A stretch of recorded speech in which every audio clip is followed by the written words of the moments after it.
everyone, Ashley here. So I had an idea to do like a question and answer kind of thing, and some of you actually gave me some questions. Thank you, Dale, because you were a big contributor of that. So here I go. Let's answer some questions that you guys gave me. The big one was, how long have you been into woodworking? Not as long as, I think that it's always a long time, but I guess it really kind of hasn't been. I got into it about 3 years ago, was my big push into woodworking, and I did it when I was a kid with my dad. We made bird feeders and that kind of thing, and that was always, that's always the kind of the quintessential growing up and making bird feeders, I guess. So I made bird feeders. Also, my Grammy, who had a big part of it, she had this old bandsaw from Sears, like super old, tiny little itty bitty thing, worked like a charm. But we used to make decorations. Like, I have all these like crazy little Halloween decorations that we used to make, and we used to make rubber band guns. Because again, what kid doesn't like a rubber band gun? So that was, I guess, my intro into woodworking. And then I got more into woodworking when I was painting, and I wanted to make frames for my painted artwork because I thought that would be a great added feature to sell at shows, which I never actually made a ton of frames to sell at shows. I think so far the frames that I've actually built are for pictures that I've taken. That's it. I haven't really actually sold any, I don't think, which is kind of amusing. Next question was, where do I want to take the woodworking? I don't know. I guess I'll just see what happens, I guess. The YouTube thing was kind of just me. I just wanted to put myself out there, I guess, and see if this could go anywhere. I know there's tons and tons of people out there right now that have woodworking videos. So, I'm not looking to be a big name star. I'm not that kind of thing. But I guess just to share the DIY, I guess, in a sense. Like, I'm definitely not a perfectionist, and my attention to detail is not the greatest sometimes, but I just want to show that you can do whatever you want and put your mind to it, I guess, in a sense. So wherever it takes me, if it becomes a full-time job, that would be amazing. I would love that. That was the other thing. Do you think I would quit my job and become a full-time woodworker? If the opportunity arises, I think I might grasp it, maybe. Like I had said in previous videos, and kind of the hints of my name, I do have some chronic illnesses, so I kind of, need a job with benefits. That's kind of a big thing.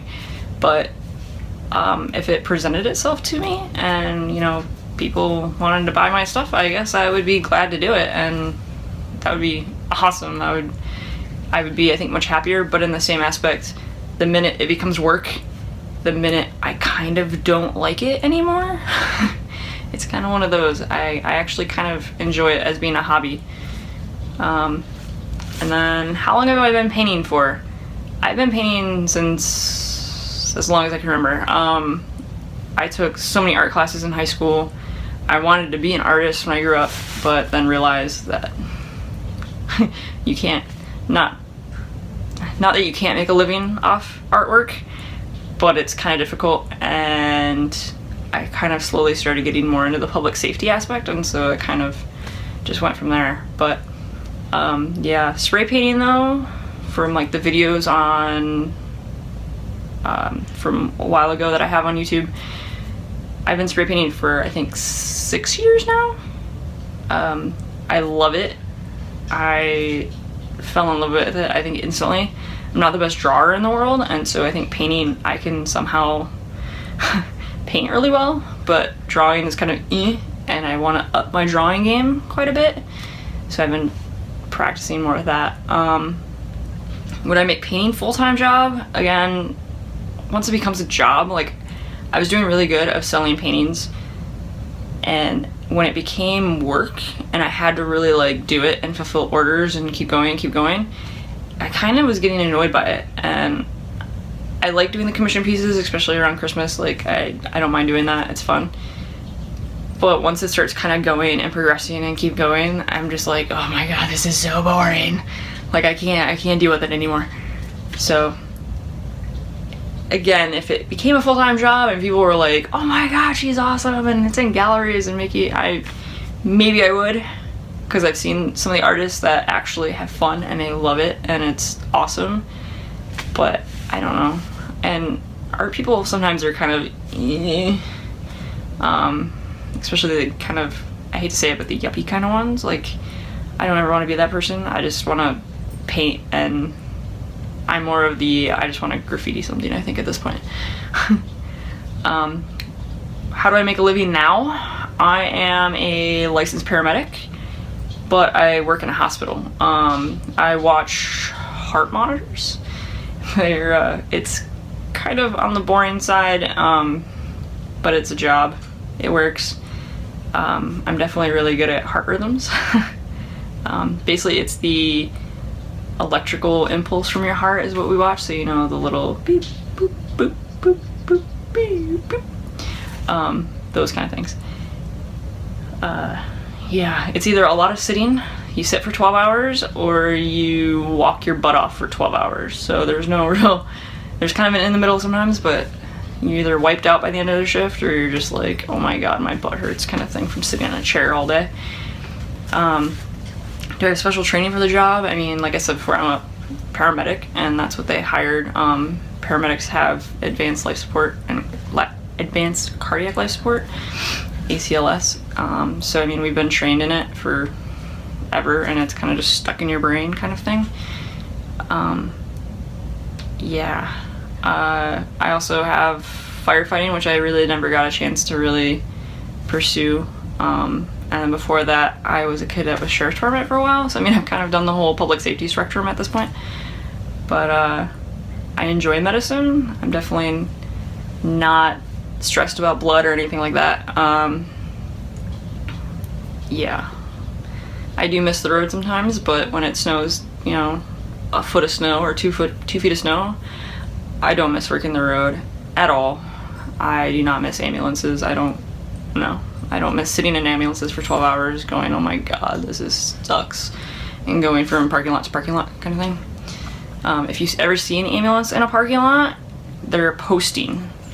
That's where they would get the calls. So you literally, from your dispatcher, depending on where the calls are, they put you in your little sector, and you can't go a mile from that sector.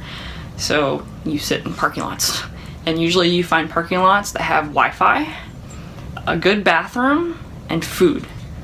At least that was how ours were, or what we always kind of went for. That made life a lot easier. You can watch your movies and sleep and go pee in a nice, decent place, because there's some really grody bathrooms. Alright, off that topic. What is my next tool purchase? I'm not sure. I just bought a new table saw. I bought a DeWalt job site saw.